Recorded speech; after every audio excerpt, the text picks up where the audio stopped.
Thursday afternoon to you. Welcome to Sports4CLE. I'm Dave Bacon. We will talk Indians with Matt Dery a little later in the show, but we begin talking Browns, and we are pleased to be joined by Browns beat reporter for The Athletic, Zac Jackson. He is also co-host of the A to Z podcast with Andre Knott. Zac, appreciate the time and the insight you are about to give us. Let's begin with the Browns defense. You know, last year it was a struggle. Gave up a lot of yards, gave up a lot of points, gave up a lot of big plays, but somehow they found a way to be in the divisional game and play the Kansas City Chiefs very tough. Yeah, the way I look at the defense is this. It was really bad in a lot of areas, and they were so outmanned, they had to do some things in terms of just, not going crazy with the packages and playing simple and playing off of guys. I like the John Johnson ad. I like the Troy Hill ad.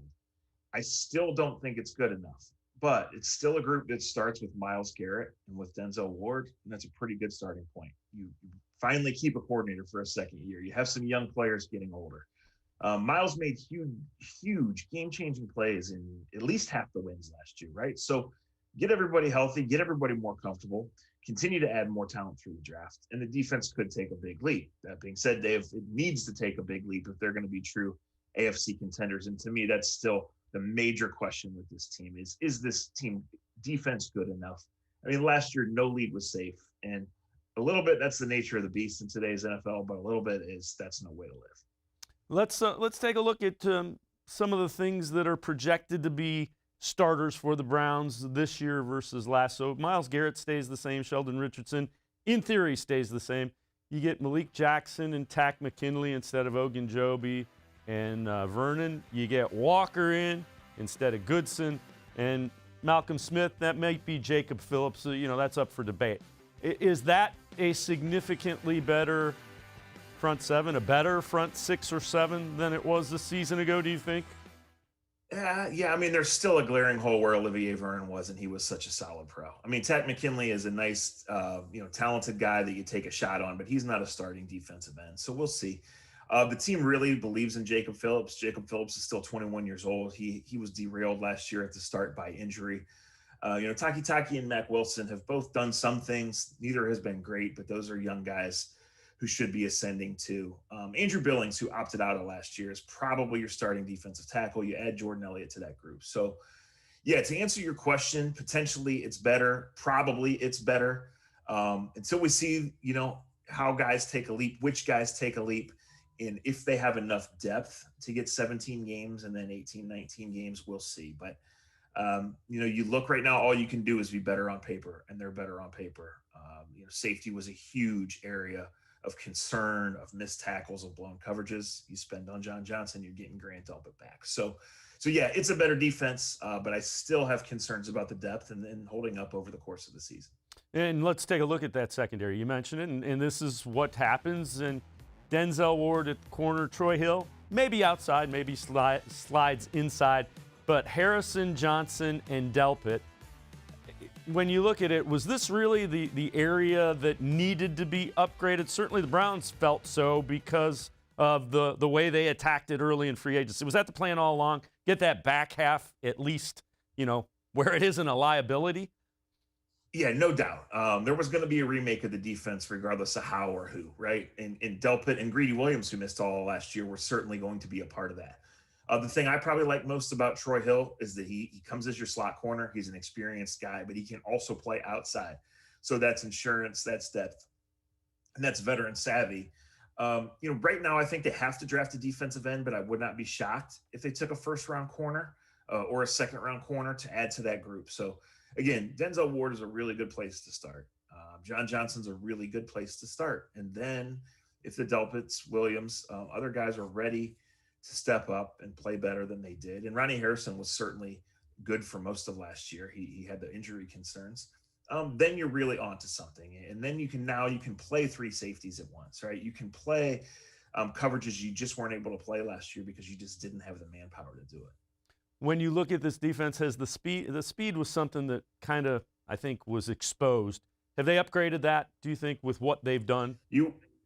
Yeah, you would hope so. I mean, the vision of the Monday night game where Hollywood Brown just running down the middle of the field and there's no Browns players there. Like, he was so far behind the defense that I didn't see that he was even out there when Lamar Jackson launched the ball. So, yeah, I mean, Carl Joseph had a couple of big games. He had a bad season. Sendejo was not good enough.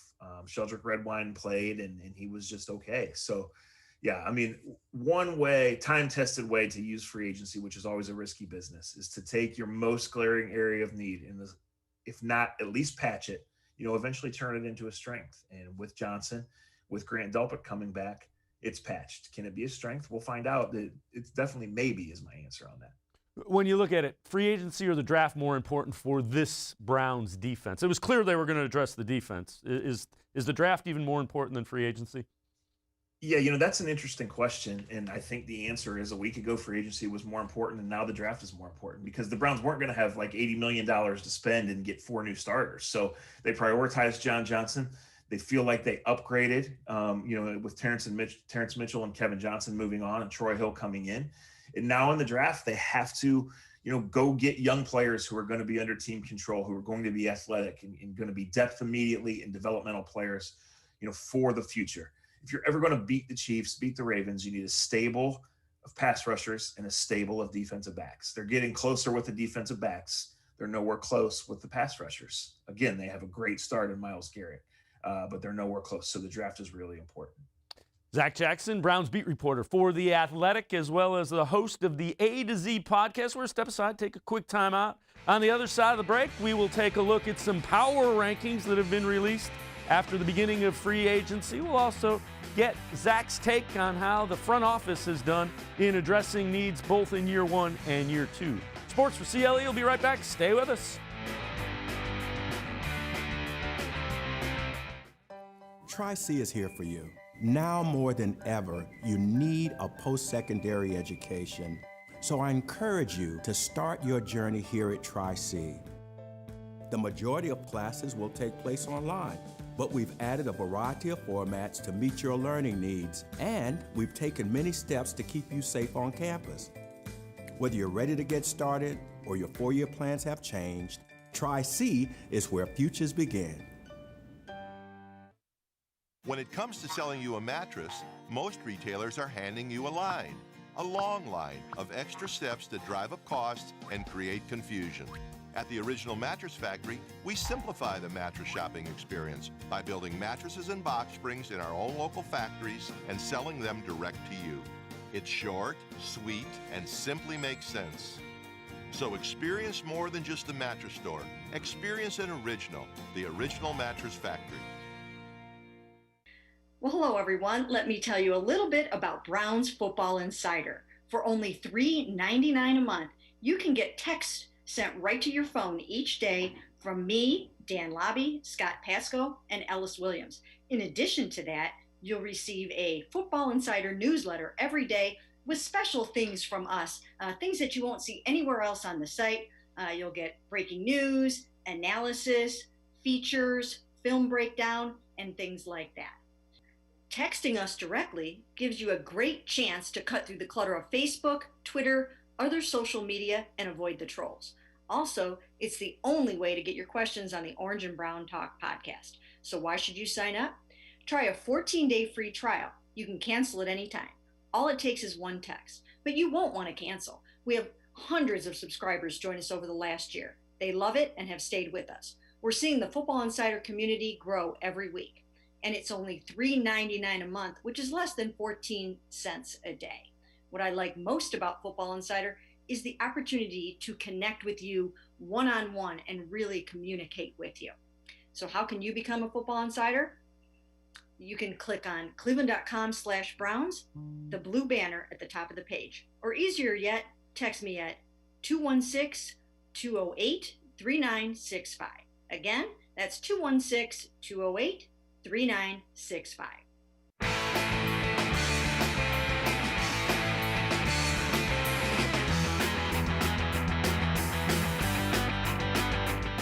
Sports for CLE continues. We continue to talk Browns football with Zac Jackson, the Browns beat reporter for The Athletic, as well as the host of the A to Z podcast, along with Andre Knott Let's take a look at Sports Illustrated's rankings.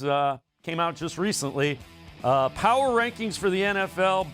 Bucks, Chiefs, Packers, Browns up to number 4. Second team in the AFC. Top team in the AFC North. Let's bring Zac Jackson back in. And Zac, it's mock draft and ranking season, and they don't mean a whole lot, but what do you make of that? The Browns moving up that high, and are you buying it? It seems pretty ambitious to me, but the Browns are good. And, even though theoretically and probably in reality, they're young in their building process. They had a chance to knock out the Chiefs last year, and they didn't. But, Dave, I see the Browns as a young team built to last, starting with that offensive line. I see the Browns as a team with a bunch of good players and a few great ones. And I'll say this, if the pass offense can play the way that it did for the end of last year, then they have a chance to validate that ranking. We'll see if it can. The defense, to me, needs to take a big leap. They just need to be more consistent. But, I think the Browns are in good hands. I like Barry. I like Stefanski. Baker was a completely different player. It was a completely different offense the last 6 to 8 weeks of last year, and they've made some obvious upgrades on the defense. So I would stop short of buying that ranking, but I don't think it's completely outrageous. I think it's in the area of where they are, and I think the Browns have every right to go in this season thinking we can win the AFC North. And if they do that, then you have a chance to win in January. Last year they saw you get close, right? And it's hard to get close, but I think they're good enough to think, okay, we're going to be playing in January again, or we should be playing in January again. And you can make a quick list of reasons why. When you look at it, and Zac, you were part of an NFL organization, part of the Browns organization. When you look at what Andrew Berry has done with that front office and how they are, aligned is the word that everybody uses. Is that something that you haven't seen in this franchise for a while? And the way they've attacked both last offseason and this offseason? Yeah, over the course of the season, Dave, I write so much that I forget myself some of it, but I do remember last September before the season writing something to the effect of, if they just get in and out of the huddle and they don't melt down with like 6 15-yard penalties a game, maybe they'll give themselves a chance. So that's Stefanski. But Andrew Berry, yes, measured decisions, important decisions. His kept cap space did not just go cut guys for the sake of cutting them when he came in. And they have a good mix. They have leadership and real adults running the organization. They have leadership in the locker room. Again, they have big talent. Like Kareem Hunt is a backup on this team, right?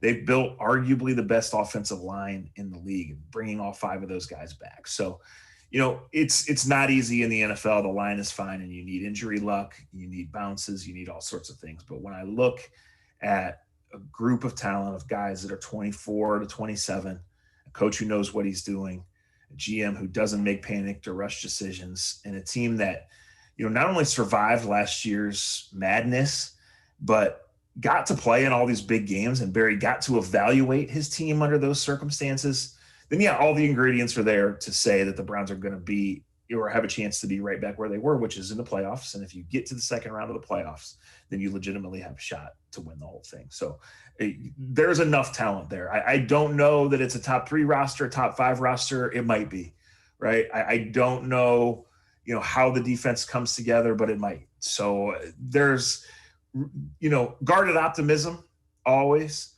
but many, many reasons for optimism, certainly more so than reasons for pessimism. When you look at this roster, they've got a number of bills coming due with guys that are going to be off their rookie contract who have earned second contracts, which in and of itself is a nice thing for the Browns to have to deal with. It appears, though, that they're hitting it at a fortunate time because the salary cap is due to go up pretty significantly because of the media rights deal. Is everything kind of aligning for the Browns to potentially keep this roster together longer than a normal NFL cycle would allow it to? I think it's hard to make that direct comparison, Dave, because each decision is its own thing. And every year in this league, a guy who looks like he's in your core for reasons, injury, ineffectiveness, whatever, might not be. But do I think the Browns can keep Chubb, Ward, Mayfield, and Teller? Yes. Do I think they need to move quickly on Chubb and on Ward if they want to make those commitments, because those guys are kind of non-renewable resources for the positions they play. Yes. So, yeah, I mean, I think they can keep that core together. I think a young team can grow up together. I think the GM can patch these holes. But you're right. The salary cap is going to go back up in each of the next 2 years. They've maintained at least a little bit of flexibility should some crazy maneuver present itself, should they want to move immediately. And it doesn't have to be now in the spring. It can be later in the summer on Ward, on Chubb. They could even extend Baker and do that mega deal now, if they want to. So, I would do the others first and let the rest play. And Baker might want that too. But, looking at your question of can they keep it together? Is this the right time? You never know until you see the details, until you see seasons unfold. But the answers with us sitting here in March, looking ahead to the coming months and really a 2-year window for the Browns of contention, I think most answers point to yes. Zac Jackson, Browns beat reporter for The Athletic, as well as the host of the A to Z podcast. We're going to step aside, take a quick time out. On the other side of the break, we're going to talk draft. Zac has been part of an Athletic mock draft. And again, we'll see some of the names to keep your ear out for that the Browns might be interested coming up in the NFL draft. Sports for CLE will continue. Stay with us. Presque Isle Downs and Casino has sports betting. Use one of our 50 state-of-the-art BetAmerica kiosks to place your bet and watch your favorite games on one of our many HD televisions, or visit our sportsbook area. Only at Presque Isle Downs and Casino. We're living in uncertain times, but you don't have to put your future on hold. At Tri-C, you can move ahead while staying safe and saving money. The majority of classes will take place online, but we've added a variety of formats to meet your learning needs, and we've taken many steps to keep you safe on campus. Whether you're ready to get started or your 4-year plans have changed, check out Tri-C's programs and resources, because Tri-C is where futures begin. When it comes to selling you a mattress, most retailers are handing you a line. A long line of extra steps that drive up costs and create confusion. At the Original Mattress Factory, we simplify the mattress shopping experience by building mattresses and box springs in our own local factories and selling them direct to you. It's short, sweet, and simply makes sense. So experience more than just the mattress store. Experience an original, the Original Mattress Factory. Do you like Ohio State football? Would you like to get information from me, Doug Maurice, about Ohio State football without having to look at my face? We have got the plan for you. Become an Ohio State text subscriber through cleveland.com. You send a text, 614-350-3315. What do you get? 2, 3, 4 texts right in your phone every day about Ohio State football. Inside information, polls, voting, all kinds of things. You can be on our podcast. We take text subscriber questions on our Buckeye Talk podcast every week. If you really want to be involved with Ohio State football, in season or out of season, become an Ohio State text subscriber from cleveland.com. Send a text to 614-350-3315. 14-day free trial. What do you have to lose? $3.99 a month after that. 614-350-3315. I'll see you in your phone.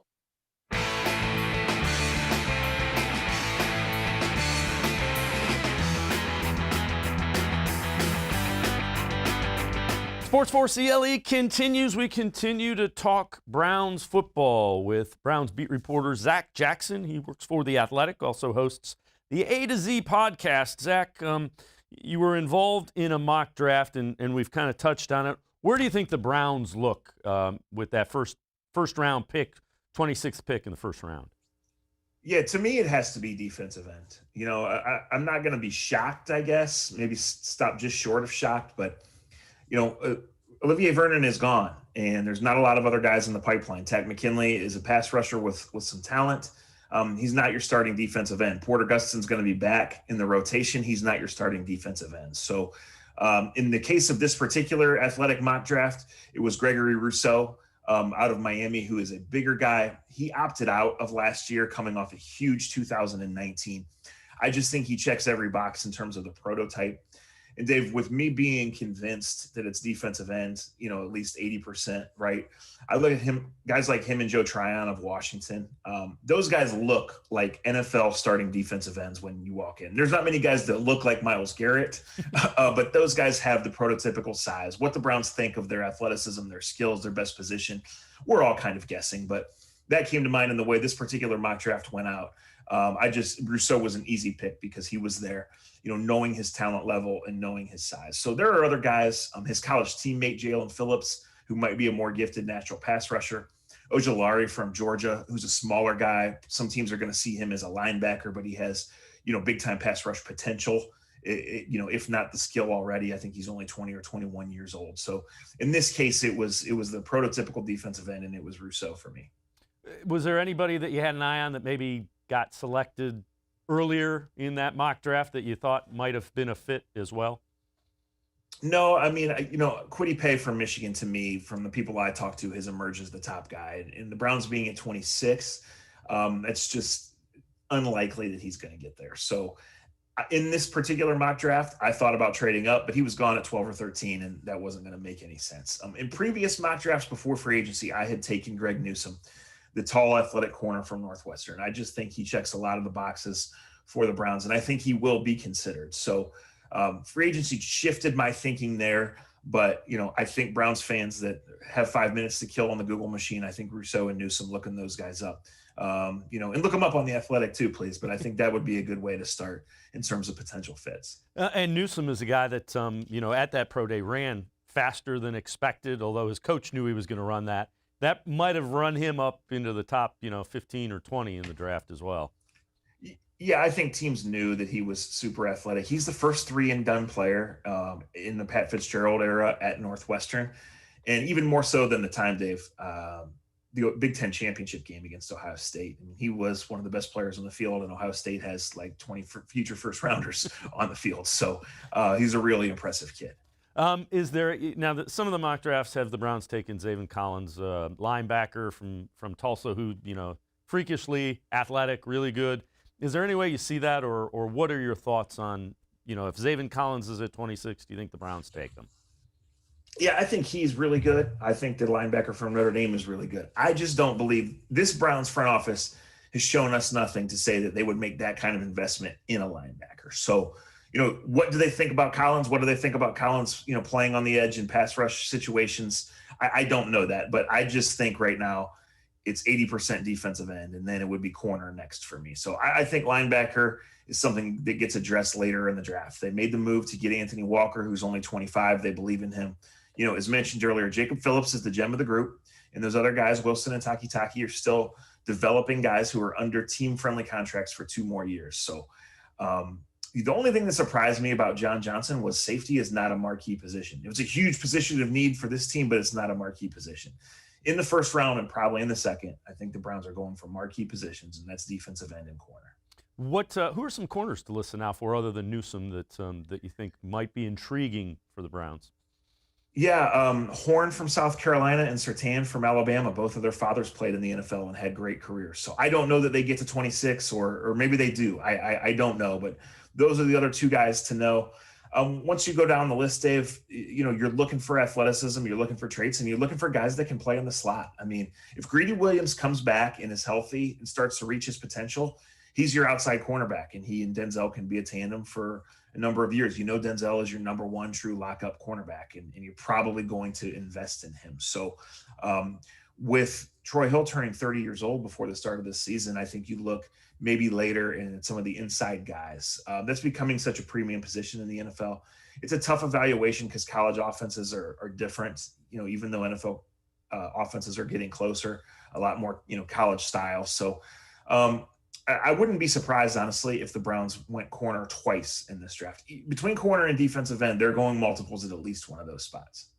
When you look at Hill, and you mentioned 30 years old, slot corner, when he plays in the slot, he's number 1 ranked slot corner by the analytics. The Pro Football Focus people say strictly against slot, best in the NFL. That's an area of need for the Browns as well, isn't it?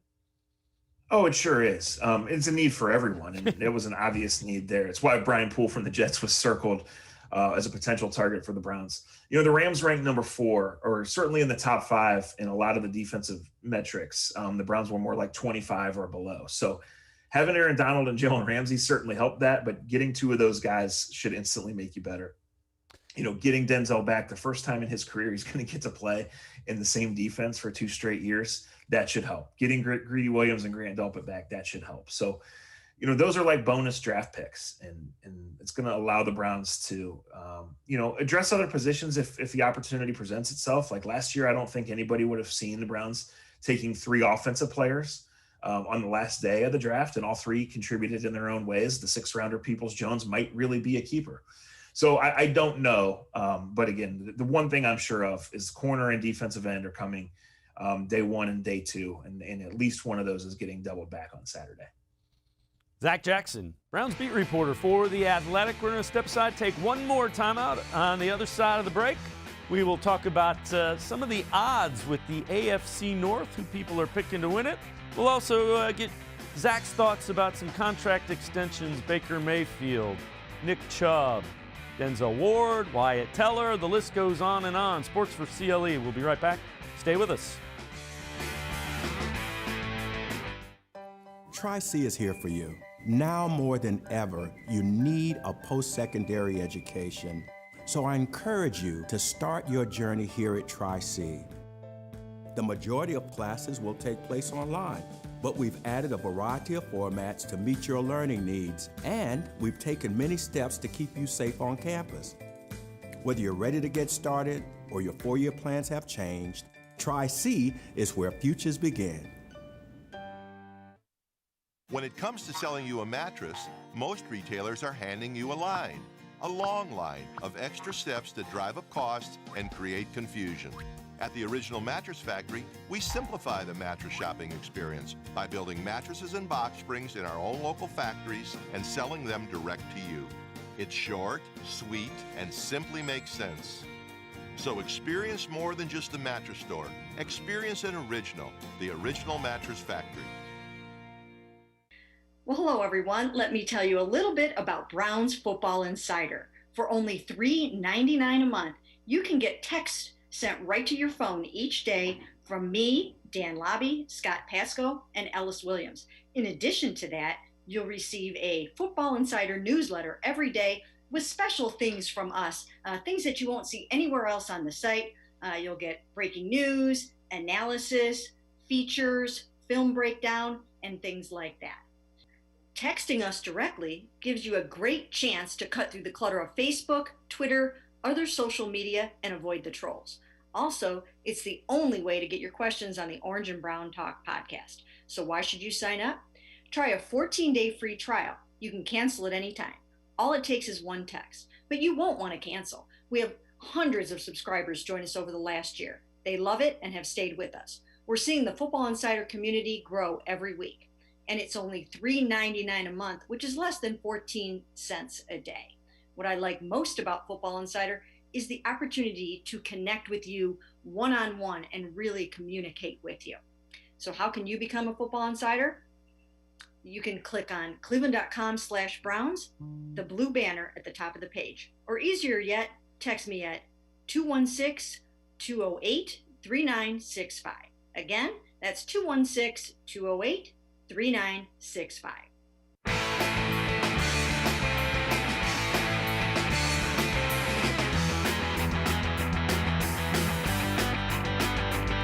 Sports4CLE continues. I'm Dave Bacon. We're going to continue talking Browns football with Zac Jackson, Browns beat reporter from The Athletic. Zach, AFC North, a lot of people are picking the Browns to win that. We've touched on it a little bit. Are you buying that based on what's happened strictly in free agency? Yeah, you know, I buy it as a realistic goal, Dave. I buy it, and I'm reinforcing it as something the Browns need to do. If you really are going to make a run through January, you got to play at home at least once. So let's be honest about that. You know, the Ravens haven't gotten a ton better in free agency. They've lost key players. So I still think I understand why they would be the slight favorite in most sports books. The Browns have to beat them. I think Pittsburgh is doing what they have to do in terms of keeping the band together for one more year. I have no doubt that the Steelers explored every possible quarterback alternative before deciding, well, we have to roll Roethlisberger back out there. The Bengals, I don't know Joe Burrow's health. I know he's on track. I still think that roster is at least a year away from real contention. So, yeah, I mean, I look at the two teams at the top as very close, and it can easily list reasons why the Browns could win the division with the defensive upgrades, with a more mature team, with finally keeping the same coaching staff for 2 years. But, last year they did not beat the Ravens, and they're going to need to beat the Ravens, who I think are just a little more seasoned team. And if they fix their offensive line issues, there's a reason they're going to be right back in the mix too. So going back to the SI power ranking, to see the Steelers at 6 ahead of the Ravens, that just baffled me. To me, it's a clear cut 1-2 Ravens Browns. And if you want to put those two in any order, as long as you acknowledge it's close, I don't have a problem with that. Let's turn our attention. Contract extensions are coming due. So Baker Mayfield, they're going to pick up the 5th-year option. The question is, when do you start talking extension? And is Baker's extension at all affected by that Dak Prescott monster deal? When you look at what the Browns will do you wait until after this year, or do you try to do it now? Yeah, so the 5th-year option on Ward and Mayfield gives you time. They are under contract, and you know what their respective cap numbers will be for 2022. So you don't have to do that there. As to whether Dak affects that, yes, because Dave, the prices never get cheaper, right? And the next guy is always signing, market value, and market value is always going up. Now, maybe we're in a range now where that's gone down a little bit with a 1-year dip, but the prices are coming back up. So I think the Browns will lay it out. I think they'll have discussions with Baker's side, and I think they'll be clear on how they want to do it. But they do hold the card with Baker and with Ward, which they have them under contract for 2 more years and don't have to. With Nick Chubb, he's only under contract through this year, and he is making no money. Denzel and Baker are carrying $10 million cap numbers for this year, and both of them are going up when the 5th-year option is officially exercised, right? With Chubb, that's not the case. So do you want to let it get ugly on a no baggage, no maintenance guy like Nick Chubb and use the franchise tag or drag it out or use Kareem Hunt as leverage? With all the good vibes the Browns have, I don't think they want to do that. So my answer on Baker is I don't know. I don't think it's now. My feeling is it has to be now for Ward and for Chubb. For Wyatt Teller, I want to see him make it through a year healthy. He's an awesome player. His playing style is not conducive to like a 10-year career, right? So I want to see him do it before I extend him, but he's an important part. Going back to when we first talked about this, I think the Browns have a plan and have a wish that they keep all these guys together, and they have a way to do that. I don't think it has to be now on any of them, and I think the smarter play on Mayfield and on Teller is to wait.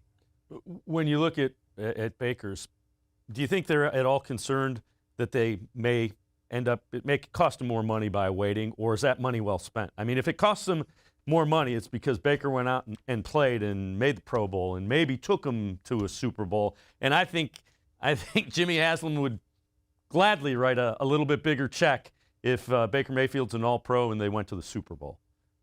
Absolutely. I mean, that's what they have to discuss. They have to take the feelings out of it and say what is the best for this team in terms of keeping the salary cap right and keeping our options flexible to make the Super Bowl run. That being said, you're looking at the next 2 years, and he's under contract for those two. And I like your analogy there. If it costs him a little bit more on the back end because he played great, yes. I mean, that's the whole rub, Dave.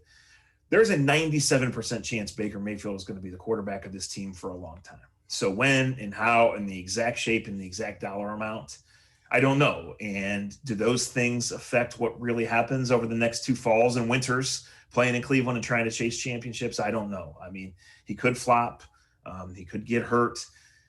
If he plays the way he did last December and January, the Browns will be happy to pay him every penny and to know that their window of contention is truly open. When you look at Nick Chubb, do you think that needs to get done sooner rather than later? You mentioned that you don't want a situation where you're franchise tagging him and then he feels underappreciated. Do you think they'd start talking about that before the others potentially? Absolutely. If you're going to preach smart, tough, and accountable, like that is Nick Chubb, and he's just so good. He makes you different. You know, the race right now, Dave, is to build the best roster and get the best players, right? But like, how are you different? What are you really good at that teams don't see every week or teams can't prepare for? And to me, it's this offensive line and this run game. And you know where he made his money? 4 games he missed last year. Kareem Hunt is a really talented dude, right? The offensive line is really good. The Browns really roll when Nick Chubb is in there making it happen, putting games away, punishing people trying to tackle him, opening up doors that the teams can't. And especially when the pass game started to open up its own doors. I just think Nick Chubb is worth every penny. How important do you think the skill set that Odell Beckham Jr. brings to this offense? And I know a lot of people are going to say, well, he and Baker weren't, there wasn't the chemistry. I think you got to take into account 2 things. Baker Mayfield kind of got comfortable in Kevin Stefanski's offense. Kevin Stefanski got comfortable with Baker Mayfield. And I think Kevin Stefanski's a really bright guy. He will figure out how to use Odell Beckham's skill set effectively. Yeah, I mean, you just said it. The tricky part here is the offense didn't take off till after Odell was gone. Well, the offense didn't take off till after Odell was gone. Like, he is a unique talent, and they need to stretch defenses. They need to get him and Baker on the same page, and they will reap the benefits if they do. So, yeah, I mean, look, he had no trade value. I don't know where this stuff came from. I mean, he's guaranteed $14 million or something like that and has 1 knee. But he's going to come back, and he's going to be a dynamic player, and potentially he's going to open doors for this offense. So, Odell brings attention for many reasons. The last time he had a really big year, Baker and Ward and Chubb weren't in the league. He's running out of chances here in Cleveland, but like the thought of giving him away or writing him off or saying like, look what they did, like he's a really talented player and he can help you score enough points to reach your goals. Last thing I'll ask you before I let you go, how important was getting Rashard Higgins back for Baker Mayfield, especially on the team-friendly deal that they did? No doubt. I just thought his free agency was going to be tricky because his highest value was here, and the Browns need him, right? And we've seen Rashard, this fascinating career, this roller coaster of a career, right? He produces. He gets open. Baker trusts him. You can't put a price on that. So, we'll see how it goes for him the rest of the way. But I think that was one thing when you looked at the things to accomplish this offseason, you needed to check that off, and the Browns did right away. Zac Jackson, appreciate the time. We'll let you get the door.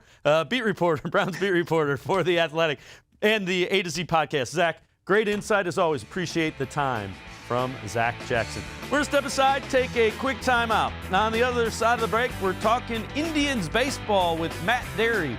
Sports4CLE. We'll be right back. Stay with us. Presque Isle Downs and Casino has sports betting. Use one of our 50 state-of-the-art Bet America kiosks to place your bet and watch your favorite games on one of our many HD televisions or visit our sportsbook area. Only at Presque Isle Downs and Casino. We're living in uncertain times, but you don't have to put your future on hold. At Tri-C, you can move ahead while staying safe and saving money. The majority of classes will take place online, but we've added a variety of formats to meet your learning needs, and we've taken many steps to keep you safe on campus. Whether you're ready to get started or your 4-year plans have changed, check out Tri-C's programs and resources, because Tri-C is where futures begin. When it comes to selling you a mattress, most retailers are handing you a line. A long line of extra steps that drive up costs and create confusion. At the Original Mattress Factory, we simplify the mattress shopping experience by building mattresses and box springs in our own local factories and selling them direct to you. It's short, sweet, and simply makes sense. So experience more than just the mattress store. Experience an original, the Original Mattress Factory. Do you like Ohio State football? Would you like to get information from me, Doug Maurice, about Ohio State football without having to look at my face? We have got the plan for you. Become an Ohio State text subscriber through cleveland.com. You send a text, 614-350-3315. What do you get? 2, 3, 4 texts right in your phone every day about Ohio State football. Inside information, polls, voting, all kinds of things. You can be on our podcast. We take text subscriber questions on our Buckeye Talk podcast every week. If you really want to be involved with Ohio State football, in season or out of season, Become an Ohio State tech subscriber from cleveland.com. Send a text to 614-350-3315. 14-day free trial. What do you have to lose? $3.99 a month after that. 614-350-3315. I'll see you in your phone.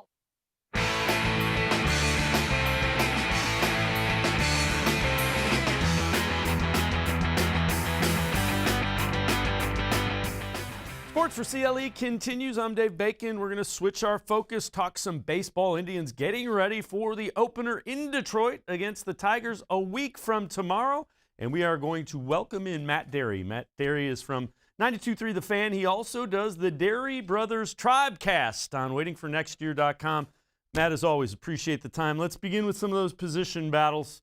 We begin at first base. Jake Bauers and Bobby Bradley. What are you thinking with this one, how this one shakes out? Dave, great to be with you first off, and good to see you as always.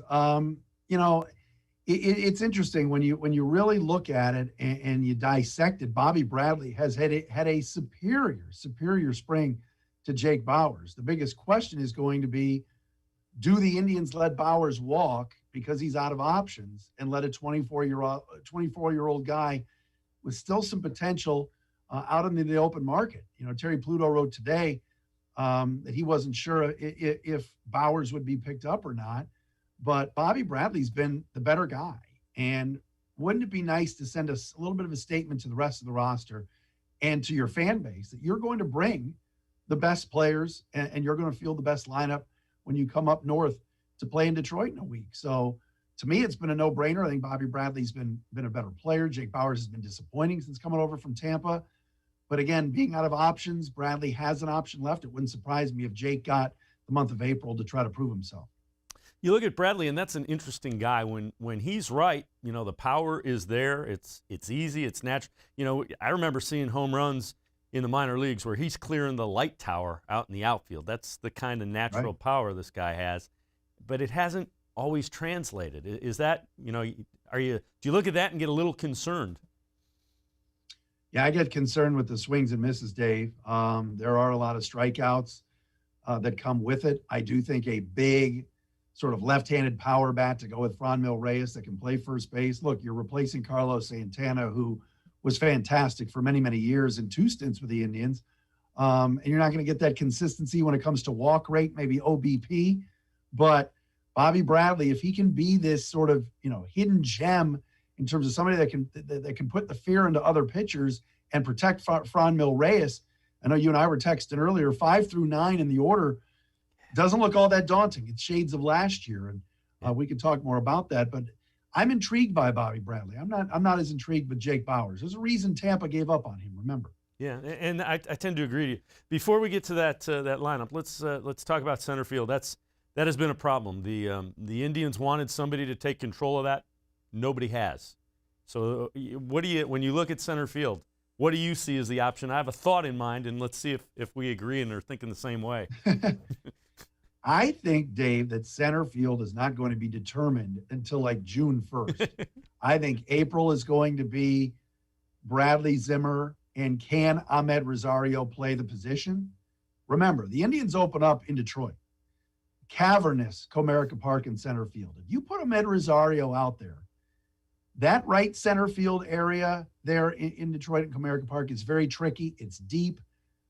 That's a tough place to navigate center field for when you never played the position before. But they need his bat in the lineup. We had Tom Hamilton on the Dery Brothers Tribecast yesterday, and he said the same thing. The lineup needs Ahmed Rosario. It's a lot of left-handed bats and a lot of switch hitters. So does he get that opportunity? Bradley, I think it will start as a platoon between Zimmer and Rosario. And then I think eventually Daniel Johnson is going to get a shot. If those two, Zimmer and Rosario, do not work out. But am I excited about it right now? No. I really expected Oscar Mercado to get the job again, run with it. Sophomore slump last year, pandemic, 60-game season. And he didn't get any better. And so give the Indians credit for sending him down now. But maybe Oscar comes back up in May or June and can get rolling in April in the minor league down in minor league camp. Who knows? But I don't think we'll really know until June 1st who the center fielder is. Yeah, I tend to agree. You know Rosario can hit in the big leagues. He did that with the Mets when he was a shortstop. He's a good enough athlete. Let's see, you mentioned Detroit. It's not easy to play center field in Arizona either. High sky, a lot of wind. So you don't get a true read as to what Amat Rosario can do in center field until you get him up north a little bit and work with him some. We talked on this. Let's take a look at this lineup. And you look at it, and boy, I'm excited about the first three in that order. When you think Hernandez, you think Ramirez, you think Eddie Rosario. And then after that, you need 2 or 3 guys to perform like they're capable of, but haven't at the major league level yet. No, and I don't. You're not excited about Franmil Reyes? You don't think? I just want to see. I want to see more. I want to see more consistency. I think he's a lot like Bobby Bradley. I think there are stretches where he looks like he is, a legitimate power hitter, and there are stretches where it's like, yeah. I think hitting over 30 home runs at this level shows me that he can definitely do it, and I'm excited to see what's there. It's interesting when you first started talking about the lineup, and you said, okay, well maybe Rosario hits 5th, and Mercado would hit 2nd, and that way you protect Franmil Reyes a little better. I think Franmil Reyes swung at some bad pitches last year because there was not a lot of protection behind him when he was hitting 5th behind Carlos Santana. Watch Andres Jimenez. I think if Andres Jimenez continues to hit like he did in the spring, and a guy that put bat on the ball with the Mets last year, and I really liked him when I got to see him play last year. I'm in an NL-only fantasy league, so I'm really a geek on this. So I loved Jimenez when I heard that he was coming over in the Francisco, did I say his name right? Lindor trade. So watch for Jimenez maybe eventually to slide up to 2, and then that lengthens the lineup a little bit. But you're right, 5 through 9 right now, when we're talking about Bobby Bradley, Roberto Perez, Bradley Zimmer, Jimenez, who's not proven yet, and then, possibly a Rosario or Josh Naylor. I think Josh can be good, and he showed it in the playoffs last year. But it's also time for him to step up, and I'd love to see Naylor in that 5 spot, play every day, play a decent average right field, and start to come into his own. But at least they're going to play some of these young guys and do it right away. We're not going to see Domingo Santana at the start of the season. Well, and Naylor's a guy, 12th overall pick in the draft. So he's a guy that, was highly thought of, has the talent. But you're right. And you make a good point. He hasn't gotten consistent at bats where he knows, I don't have to press. I'm going to be in there for a while. And the Indians are going to do that. So let's see if Josh Naylor can be the type of hitter that everybody thought he was when he was the 12th overall pick in the draft. Yeah, no, and I loved, something that will stick with me for a long time is I really loved his attitude last year when he got pulled from game 2 for a pinch hitter for Jordan Luplow in that Yankees game. And he was the one on the top step. He was the first one going crazy when Luplow hit that double off of Loaizaga to tie the game. It shows that he's a team guy. He's got a good personality. I hope that he's as successful at the plate as he is in terms of his enthusiasm for the game, and still a young kid. So if he can develop and he can be a guy that grabs right field and goes with it and knows that's going to be his spot every day, lefties or righties out there, and can perform, that's going to be huge and will lengthen the lineup even more. Matt Dery from 92.3 The Fan and the Dery Brothers Tribecast. I'm waiting for nextyear.com. We're going to step aside, take a quick time out. When Matt and I return, we're going to focus on the pitching staff. Some questions about 4th and 5th starters and maybe a closer or so in the bullpen. Sports4CLE will be right back. Stay with us.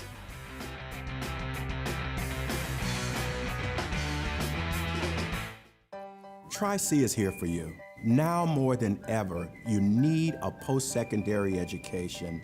So I encourage you to start your journey here at Tri-C. The majority of classes will take place online, but we've added a variety of formats to meet your learning needs, and we've taken many steps to keep you safe on campus.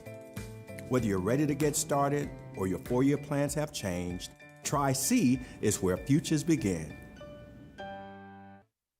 When it comes to selling you a mattress, most retailers are handing you a long line of extra steps that drive up costs and create confusion.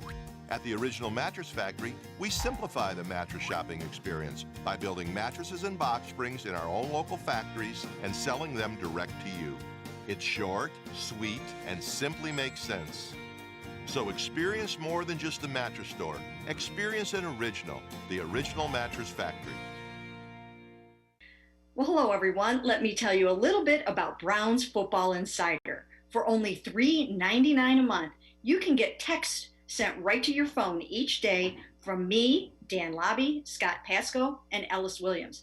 In addition to that, you'll receive a Football Insider newsletter every day with special things from us, things that you won't see anywhere else on the site.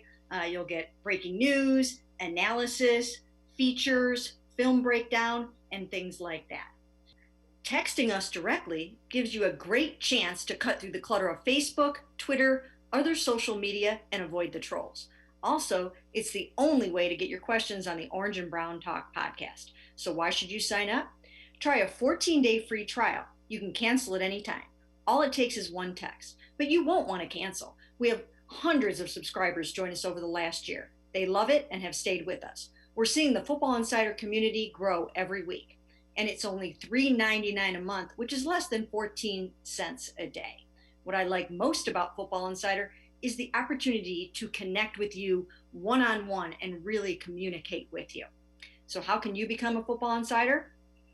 You can click on cleveland.com/Browns, the blue banner at the top of the page. Or easier yet, text me at 216-208-3965.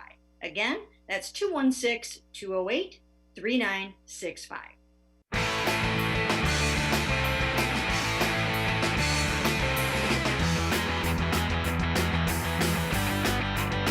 Sports4CLE continues. I'm Dave Bacon. We're going to continue talking Indians baseball with Matt Dery from 92.3 The Fan, as well as the Dery Brothers Tribecast on waitingfornextyear.com. Matt, let's turn our attention to the starting rotation. So 1, 2, and 3, Bieber, Plesac, Savali. That's pretty locked in. 4 or 5, there's 3 guys going for it. You've got Tristan McKenzie, Logan Allen, Cal Quantrill. And anybody you talk to has been raving about what Logan Allen has done in spring. Do you think he locks down the number 4? He's the only lefty of the group, or does he end up as 5? And they're not going to use a 5th starter the first couple of weeks. It is interesting because, Dave, like you said, there's so many off days, and you're not sure how they're going to maneuver the rotation with opening up in Detroit on Thursday. They're not playing till Saturday. After that, then having another off day the next Tuesday or the next Monday. So I do think Logan Allen is going to make this team and be in the rotation. I think there are some concerns about Tristan McKenzie and his control right now. Look, highly touted, highly decorated prospect that they rushed up last year because he was ready and really pitched very, very well. But how many innings can he really go? The issue that what I thought was going to be something a few weeks ago that has not come to fruition. I thought Cal Quantrill, going back to being a starter, working with the Indians, pitching gurus, and certainly the pitching factory led by Ruben Niebla, I thought Cal Quantrill was going to be a lot better than he has shown this spring. So here's Logan Allen all of a sudden going from, is he your 6th starter to maybe being your 4th starter. So I think Allen, like you said, is going to make this club and make some early starts. But I think all of those guys are going to have a role at some point this year. The great thing about the Indians, whether fans are down on them or not, and we could have that Dolan conversation, which is such an old bit, but they can pitch, and you have to pitch in order to win. And if McKenzie can't go every 5th day, and they're trying to limit his innings, to have those 6 starters, especially after last year where the innings were cut short, to build guys back up, I still think the Indians are in good shape when it comes to starting pitching, and there's more coming. From Columbus later in the summer if need be. Yeah, the one thing about the Indians, they know how to develop pitching throughout their system, and guys come in and they're ready to pitch in the big leagues. I have no idea how they do it, and if other teams knew how they do it, they'd do it too, but the Indians are very good at making sure their young guys are ready, major league ready when called on. Oh, I don't think there's any question about it. And again, when you're talking about how Tito sort of finesses things, Ruben Niebla, Carl Willis, the big league pitching coach. There's a reason why Ruben stays. There's a reason why Chris Antonetti and Mike Chernoff stayed and didn't go to New York with the Mets. And Tito is still here despite his health. There's a good culture there. There's a good belief that every year the Indians, even in a year like this year, which is almost a transition year, can still make some noise. I think they're going to be better than people think. And if some of these young kids get an opportunity, Owen Miller gets to come up, if Daniel Johnson gets to play, what happens if certain guys light it up down at AAA? Then you have some depth, and you have, you get to show some things. I mean, I think Kyle Nelson out of the bullpen, even if he doesn't start the year, can be somebody that can help the team. So there's some young depth there, and there's guys coming that might be 1 or 2 years away. Then we won't have to be talking about platoons. We'll be talking about a legit lineup that has guys that are really well known, that have been prospects that move up, and it'll be a deep team. Let's take a look at the bullpen, and this is one where Terry Francona said he thinks it can be sneaky good. Translation: we have some young guys that can throw the ball really well, and we've got a guy I think can help as a veteran in Whitgren. And I wouldn't be at all surprised. Reports are Brian Shaw's throwing the ball really well. His velocity is up. I guess he's going to probably be in that mix as well to be a guy that comes in 6th inning and can just get outs. Remember, you can't match up anymore. You got to face a 3-batter minimum. They have some tough calls here because they've got to free up some 40-man roster spots because, like you said, Brian Shaw and Dave, let's be honest here, okay, brother? We all knew when Brian Shaw came back, he was a Tito favorite. And whether you hate Brian Shaw or not, he was going to make the team. This is the best spring he's ever had. And somehow Ruben and the crew found something with Shaw, and whether it was mechanical or whatever, because he was such a mess in Seattle last year and before that Colorado, that they think that they've unearthed something. And then you throw that Cutter in the mix, he could pitch every damn day. So I think Brian Shaw is going to make it. I think Phil Maton will be there. Then you've got the Class A, Karen Check, Whitgren combination. Trevor Stephan, the Rule 5 kid from the Yankees, has had a really good camp. And you don't want to give him back to New York. You keep him, so he'll make the team. So, then the question is Oliver Perez, not on the 40-man right now. Does he stay? Or do they give the kid, Kyle Nelson, an opportunity? So there's some depth there for sure. I'm interested, too, Dave, about the closer. I think game 1 in Detroit, if they have a lead, would not surprise me if Nick Whitgren was the guy closing that game out right now.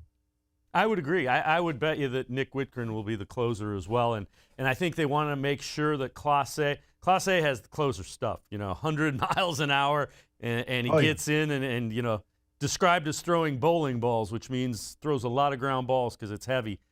Eventually, that's closer, but he's a young guy, and you don't want to throw him into the wolves, so to speak, early. No, and the 1-year suspension that he got last year was really hurt the Indians because they could have used somebody to throw, triple digits. Really, they have only one reliever that does that, and that's James Karinchak. You'd figure that once Brad Hand got sent packing, that James would be the closer. But I think Francona likes the role of, all right, if it's the 6th inning, we got to pull Savali out. He's over 90 pitches or whatever it is. But they need a strikeout. Karinchak's that swing and miss guy. Can Class A throw strikes? Whitgren, does he throw hard enough to be the closer? I don't necessarily think it could be Whitgren all year. I think it could be a mix and match situation. And I think down the road, a guy like Sam Hentges, the big left-hander, could be a future closer with the way how hard he throws. And so they have some options there, which is good. And again, it's kind of that pitching factory, but I think those are the guys that are locks. And I think it could come down to Oliver Perez and Kyle Nelson for that last spot. Matt Dery, 92.3 The Fan, the Dery Brothers Tribecast on waitingfornextyear.com. As always, appreciate the time and the insight. That'll do it for this edition of Sports4CLE. Want to remind you, you can email us at sports4cle@gmail.com. You can also call the Les Levine voicemail of Truth and Reason, 216-200-6650. The Les Levine voicemail of Truth and Reason, 216-200-6650. We will see you again tomorrow. Dan Lobby scheduled to join us. We will talk plenty of Browns football right here, Sports4CLE, 4 o'clock Have a great day. We will see you again on Thursday with Dan Lobby.